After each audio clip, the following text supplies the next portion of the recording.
नमस्कार दोस्तों, मैं भरत पंचाल आप सभी का इस चैनल पर स्वागत करता हूं। आज जो विषय मैं आपके सामने लेकर आया हूं वो बहुत ही संवेदनशील है, बहुत ही सेंसिटिव है। जी हाँ, मैं बात करूंगा आज इस विषय पर सुसाइड पर, आत्महत्या पर, चाहे आप इसे खुदकुशी कह लीजिए। एक ऐसा विषय जिस पर कोई बात नहीं करना चाहता, जिस पर कोई एड्रेस नहीं करना चाहता। जी हाँ, उसकी भयावहता दिखाऊंगा, उसके बाद मैं बताऊंगा कि क्यों लोग इस पर एड्रेस ना करके गलती कर रहे हैं, इस टॉपिक पर ध्यान ना देकर गलती कर रहे हैं। WHO वर्ल्ड हेल्थ ऑर्गेनाइजेशन और ग्लोबल बर्डन ऑफ डिजीज़, ये दो संस्था हैं जिन्होंने अपनी 2017 की रिपोर्ट में कहा कि 8 लाख व्यक्ति प्रति वर्ष आत्महत्या से अपनी जान को गंवा रहे हैं। यदि हम देखें कि ये सेकंड्स पर भी क्या इफेक्ट डालता है क्या, कि जी हाँ, ये 40 सेकंड में एक व्यक्ति सुसाइड अटेम्प्ट करता है। 40 सेकेंड एक सुसाइड अटेम्प्ट। शायद मैं ये वीडियो बनाऊं तब तक न जाने कितने लोग सुसाइड अटेम्प्ट कर चुके होंगे। फिर भी भारत की मीडिया या दुनिया की मीडिया शायद इस सुसाइडल अटेम्प्ट्स के ऊपर बात करना नहीं चाहती, इसकी भयावहता को कोई देखना नहीं चाहता। सुसाइड किसी भी देश के लिए या सुसाइड अटेम्प्ट्स किसी भी देश के लिए उस दिमक की तरह है जो धीरे धीरे उसको खोखला करेगा और उसे समझ में नहीं आएगा। मैं ऐसा क्यों कह रहा हूँ कि वो देश के लिए नुकसानदायक है, क्योंकि जो सुसाइड अटेम्प्ट्स होते हैं उसका 67% हिस्सा का जो एज ग्रुप है वो है 17 साल से 47 ईयर्स, 47 साल तक के बीच के लोग ज़्यादातर सुसाइड कर रहे हैं। और यही एज ग्रुप किसी भी देश के लिए प्रोडक्टिव एज ग्रुप कहलाता है। प्रोडक्टिव एज ग्रुप का मतलब होता है किसी देश को आगे ले जाने में एक्टिव रोल जो निभाते हैं वो यही एज ग्रुप निभाता है। यदि यही एज ग्रुप के ऊपर हमारा कॉन्शियसनेस नहीं जाएगा, हमारा उनके ऊपर ध्यान नहीं जाएगा, उनकी समस्याओं के ऊपर ध्यान नहीं जाएगा, तो हम हमारा प्रोडक्टिव एज ग्रुप धीरे धीरे ख़त्म कर देंगे। ये तो बात थी डाटा की। अब हम बात करते हैं भारत के परिप्रेक्ष्य में। भारत जो है वो ग्लोबल का 17% हिस्सा देता है। करीबन 1,35,000 लोग प्रति वर्ष भारत के सुसाइड से जान गंवाते हैं। प्रति वर्ष 17% हिस्सा सुसाइड्स का, और वो डाटा है जो सुसाइड अटेम्प्ट्स के बाद डेथ तक पहुंचते हैं। मैं अटेम्प्ट्स की तो बात ही नहीं कर रहा। अब हम बात करते हैं उन कारणों की वजह कि क्या कारण है जिसकी वजह से कोई व्यक्ति सुसाइड अटेम्प्ट करता है। देखिए, किसी के भी सुसाइड तक पहुंचने में निश्चित तौर पर वही जानता होगा कि उस पर क्या गुजरी होगी। हम अंदाज़ा लगाने की कोशिश करेंगे कि ऐसे क्या कारण रहते हैं कि व्यक्ति उस सुसाइड अटेम्प्ट तक पहुंचता है। फर्स्ट कारण ये हो सकता है कि किसी व्यक्ति का कोई पारिवारिक समस्या चल रही है, कोई पारिवारिक परेशानियों से वो जूझ रहा है। पारिवारिक समस्या में बहुत सारे हो सकते हैं कि परिवार से तालमेल नहीं बिठा पा रहा है, परिवार के लोगों में ही मतभेद चल रहा है, या फिर ऐसी कोई बड़ी समस्या जिसको वो ये समझता है कि सिर्फ मरना ही एक अंतिम उपाय है, उसके अलावा कोई उपाय नहीं बचा। दूसरा, मैरिटल प्रॉब्लम्स या मैरिज से रिलेटेड प्रॉब्लम्स। कुछ व्यक्ति ऐसे जिनकी शादियां नहीं हो पा रही हैं। कुछ लोग शादी करने के बाद अपना पारिवारिक जीवन जो है उसको सही से निभा नहीं पा रहे हैं, दोनों की केमिस्ट्री नहीं बैठ रही है, शायद कुछ अनबन है, उसकी वजह से वो डिप्रेशन में जाते हैं और फिर डिप्रेशन से सीधा रुख करते हैं सुसाइड्स की ओर।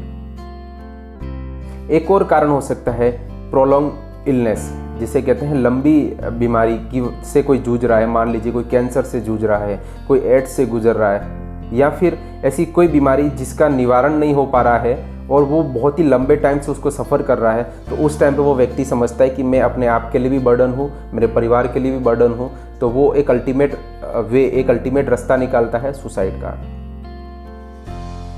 एक और जो कॉलेज लाइफ में कॉमन हो गया है, लव अफेयर्स। तो लव अफेयर्स में भी लोग लव फेल्योर की वजह से, या फिर एक दूसरे को चीट करने की वजह से, या फिर किसी और कारणवश वो अपने लव लाइफ में फेल्योर की वजह से भी सुसाइड की ओर जाते हैं।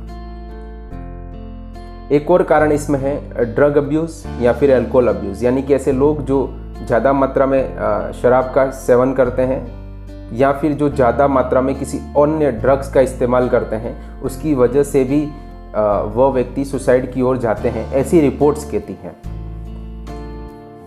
किन किन रास्तों से कोई व्यक्ति सुसाइड कर सकता है अगर उसकी परसेंटेज की बात करें, यानी कि जहर खाकर, फांसी खाकर, उन तरीकों की बात करें तो सबसे फर्स्ट जो हाईएस्ट परसेंटेज है वो है हैंगिंग का, यानी कि फंदा लगाकर अपनी जान को गंवाने वाले लोग, यानी कि जो फंदा लगाकर सुसाइड करते हैं उनका परसेंटेज है 53%। 53% लोग, जितने भी लोग सुसाइड करते हैं उसमें से 53% लोग जो है वो हैंगिंग, लटक कर और फिर अपनी जान को गंवाते हैं। यदि हम बात करें कि पॉइजन खाकर या स्लीपिंग पिल्स खाकर या फिर कोई अन्य तरीके की दवाई का ज़्यादा अब्यूज़ कर कर फिर सुसाइड करने वालों की लोगों की जो संख्या है वो है 25.8%। 25.8% लोग ऐसे हैं जो किसी न किसी ड्रग्स का या किसी न किसी पॉइजन का इस्तेमाल करके और फिर अपनी जान को गंवाते हैं, सुसाइड करते हैं। नेक्स्ट बात करें ड्रोनिंग, यानी कि कोई व्यक्ति यदि डूब कर किसी नदी में छलांग लगाकर, समुद्र में छलांग लगाकर, तालाब में छलांग लगाकर, झील में छलांग लगाकर आत्महत्या करता है तो उसका प्रतिशत है 5.2%। 5.2% लोग ऐसे होते हैं सुसाइड करने वालों में जो डूब कर आत्महत्या करते हैं। अगर हम बात करें कि ऐसे लोग जो आंख से जलकर आत्महत्या करते तो उसका प्रतिशत कितना है, तो वो है 3.8%। 3.8% लोग ऐसे हैं जो जलकर, अपने आप को जलाकर और फिर आत्महत्या की कोशिश करते हैं। अगर हम बात करें कि ऐसे कितने लोग हैं जो किसी चलती हुई गाड़ी के नीचे आ जाना, रेल की पटरी के नीचे सोकर सुसाइड करना, ऐसे कितने लोग हैं, तो वो 8.4% लोग, 8.4% लोग ऐसे हैं जो किसी चलती व्हीकल के नीचे आकर अपनी जान को गंवाना या सुसाइड करने का तरीका अपनाते हैं। यदि हम बात करें कि किसी जगह से कूद कर, जंप करके, हाइट से जंप कर कर अपनी जान देने वाले कितने हैं, तो 0.6% लोग, 0.6% लोग ऐसे हैं जो जंपिंग करके किसी ऊंचाई से कूद कर अपनी जान को गंवाते हैं। ये सारे तरीके हैं जिन तरीकों से लोग अपनी जान को गंवाने की कोशिश करते हैं, सुसाइड करने की कोशिश करते हैं।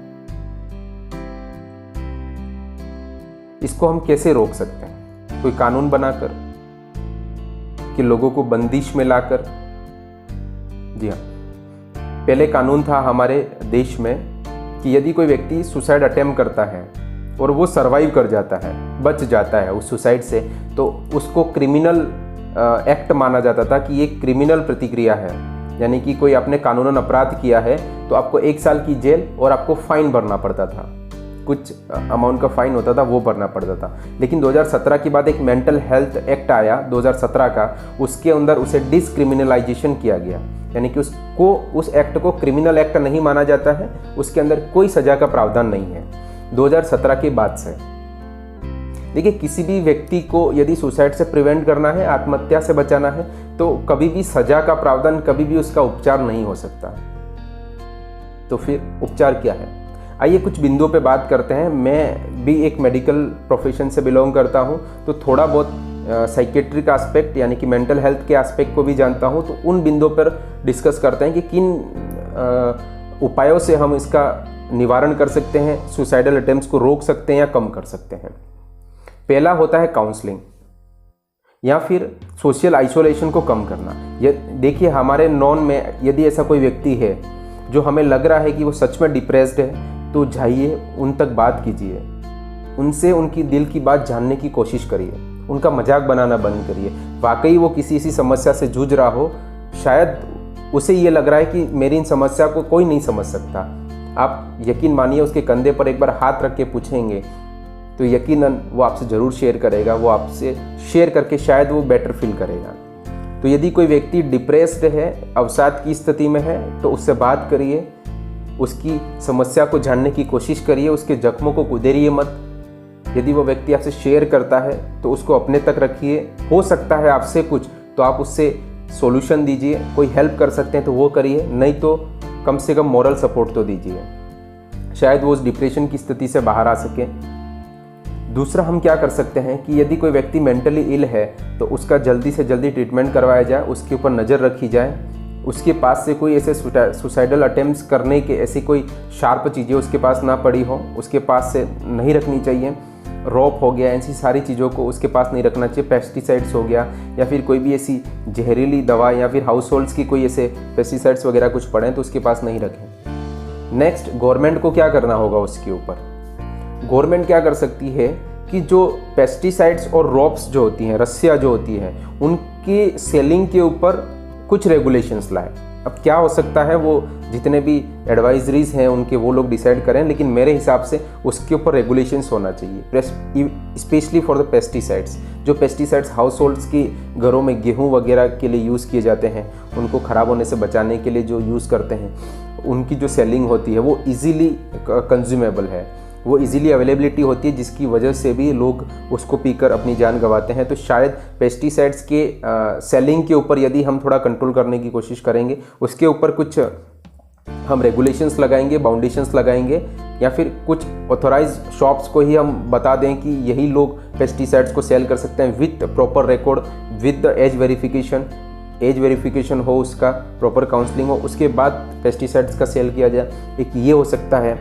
या फिर ऐसे लोग जो डिप्रेशन फील कर रहे हैं, अपने जीवन में किसी तरीके की समस्या से जूझ रहे हैं, तो वो आज मोटिवेशनल वीडियो देखें, अच्छे लोगों को सुने, किसी धर्म गुरु को सुने, जो प्रेरणादायी कहानियाँ हो उनको पढ़ें, ऐसी चीज़ें करें, मेडिटेशन करें, योगा करें, किसी तरीके से अपने आप को सोसाइटी से आइसोलेट ना करें, सोसाइटी से अलग ना करें ऐसे लोग। और as a citizen, responsible citizen, हमारी ये मॉरल रेस्पॉन्सिबिलिटी है, यदि हमारे आसपास ऐसा कोई भी व्यक्ति दिखता है जो डिप्रेशन से ग्रसित है, या फिर आपको लगता है कि उसके व्यवहार में कोई चेंजेस हमें देखने को मिल रहे हैं, तो निश्चित तौर पर आपको उस व्यक्ति की मदद करनी चाहिए, उसका काउंसलिंग करना चाहिए। जितना आपसे बन सकता है उतना उसको मोटिवेट करिए, उससे बताइए कि जीवन की हर समस्या का समाधान किया जा सकता है। हमारी भगवत गीता कहती है कि जीवन की ऐसी कोई समस्या ही नहीं बनी जिसका कोई समाधान ना हो। यदि उसका समाधान नहीं है तो वो समस्या ही नहीं है, ऐसा श्री कृष्ण कहते हैं हमारे। तो निश्चित तौर पर हर समस्या का समाधान है। यकीन मानिए, आज जितनी भी बड़ी समस्या आपको लग रही है, शायद आगे के 5 सालों बाद आपको वो बहुत छोटी लगे, या फिर आप उसी समस्या पर हंसेंगे कि मैं किस समस्या को लेकर इतना बड़ा कदम उठाने जा रहा था। यदि आपके नॉन में या फिर आपकी किसी रिश्तेदार में आप या खुद कभी अगर इस कदम की, कभी मैं चाहता हूँ कि कोई इस कदम की तरफ ना बढ़े, लेकिन यदि कहीं जीवन में ऐसी परिस्थिति आ जाए कि इस कदम की ओर आप बढ़ रहे हैं, तो एक बार अपने परिवार के लिए, अपने दोस्तों के लिए, अपने करियर के लिए, खुद के लिए एक बार ज़रूर सोचें, एक बार विचारें कि आप क्या कदम उठाने जा रहे हैं। सुसाइड किसी भी प्रॉब्लम का, आई रिपीट, किसी भी प्रॉब्लम का कोई सॉल्यूशन नहीं है। सुसाइड करने से वो समस्या नहीं मरेगी, आप मरेंगे। हिंदुओं के रीति रिवाज के अकॉर्डिंग इतनी करोड़ों योनियों के बाद मनुष्य जीवन मिलता है, उसका प्रोडक्टिव यूज़ कीजिए। खुद के लिए प्रोडक्टिव कीजिए, फैमिली के लिए प्रोडक्टिव कीजिए, समाज के लिए प्रोडक्टिव कीजिए, कंट्री के लिए प्रोडक्टिव कीजिए। ये समाज हमें कुछ देता है, हमें कुछ समाज को देकर जाना है, इस भावना से जिए। यकीन मानिए, हर समस्या का समाधान होता है, बस अपना नज़रिया चेंज करिए। देखिए, नज़रिया चेंज करने के 2 ही तरीके हैं। यदि मुझे हरा पसंद है तो या तो मैं पूरी दुनिया को हरा कर दूं, या मैं हरे कलर का चश्मा पहन लूं ताकि मुझे सब हरा दिखे। तो जीवन में कितनी भी बड़ी समस्या आए, किसी से बात करिए, कम्युनिकेट करिए, सोशल आइसोलेशन से बचिए, सोसाइटी के कनेक्शन में रहिए, दोस्तों के कनेक्शन में रहिए, फैमिली के कनेक्शन में रहिए। जो भी प्रॉब्लम से शेयर करिए, आपको लगता है कि ये व्यक्ति या ये व्यक्ति मेरी बातों को सुन सकता है, समझ सकता है, उससे अपनी बातों को शेयर करिए। शायद उससे आपको कुछ सॉल्यूशन मिल सके, उनसे, उनकी बातों से आपको कुछ फ़ायदा पहुंच सके, तो ऐसा करिए। फिर रिपीट कर रहा हूँ मैं, suicide is not a solution for any kind of problems. किसी भी प्रॉब्लम का सुसाइड कभी सॉल्यूशन नहीं हो सकता। मैंने इस वीडियो में कुछ बिंदुओं पर ही फोकस किया है। जो बिंदु थे मैंने उसके ब्रीफ में नहीं गया, क्योंकि वीडियो काफ़ी लंबा हो जाता। तो इन शॉर्ट बात इतनी है कि हमें सुसाइड्स प्रिवेंशन के लिए कदम उठाने हैं, हमारे लोगों की जान बचानी है। ऐसे लोग जो डिप्रेशन से ग्रसित हैं उनको सहयोग प्रदान करना है, उनको मोटिवेट करना है। इसी बीच मैं 1-2 लाइनों से अपने बात को ख़त्म करूँगा कि रख हौसला, वो मंजर भी आएगा, प्यासे के पास चलकर किनारा भी आएगा, थक कर ना बैठे मंजिल के मुसाफिर, मंजिल भी मिलेगी और मिलने का मज़ा भी आएगा। तो इसी वक्तव्य के साथ मैं अपनी बात को यहीं विराम देता हूँ। इस वीडियो को आप जितना हो सके उतना शेयर करिए। शायद जो अपनी जीवन लीला को समाप्त करने की ओर जा रहा है, शायद वो एक बार देख ले, शायद एक बार वो किसी से मोटिवेशनल सुन ले, तो शायद वो अपनी जीवन लीला को समाप्त करने से पहले 2 बार सोचेगा, उस प्रॉब्लम के ऊपर और काम करेगा और शायद उस और कभी कदम ना बढ़ाए जो सुसाइड की ओर ले जाता है। उम्मीद करता हूँ आप सब सुरक्षित रहें, अपने दोस्तों का ख्याल रखें, खुद का ख्याल रखें। अगर आपके आसपास ऐसा कोई भी व्यक्ति दिखता है जो आपको लग रहा है वो जो धीरे धीरे सोशली आइसोलेट हो रहा है या फिर डिप्रेस महसूस कर रहा है, तो उसकी मदद ज़रूर करें। अपने शब्दों से, यदि कुछ आर्थिक मदद नहीं कर सकते तो अपनी शब्दों से उसकी मदद ज़रूर करें। इसी आशा में कि आप भी दूसरों की मदद करेंगे। जय हिंद, जय Bharat. Thank you so much.